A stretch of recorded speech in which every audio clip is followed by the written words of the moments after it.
Alright, so the next topic for spins is how we can tell that we're getting into a stall, and then also a spin, because a spin is just an uncoordinated stall. So there's about 5 ways you can tell we're getting into a stall.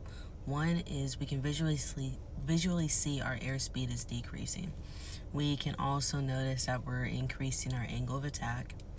We'll also get into mushy controls. The reason why we'll get into mushy controls where our yoke and our rudder we're having to, it's hard to control, is because we're in the region of reverse command.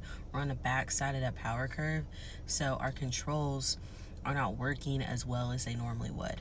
So we have that. Then we have the stall warning. Obviously, we hear that stall warning. What is happening is that instead of that area of high pressure going towards the trailing edge, and producing lift, we've reached that critical angle of attack and it's now going over the leading edge.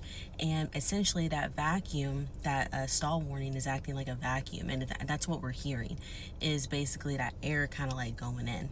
And then lastly, we have the buffet controls, the way like our controls will shake.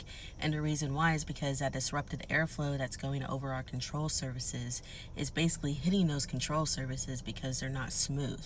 And so we're feeling all of that kind of vibration of the wind hitting it because we're getting into a stall. We're not producing enough lift. And so that's how we can tell we are getting into a stall. And of course, the spin is an uncoordination. So that ball is swinging to the left or to the right, and we can see our wing dipping.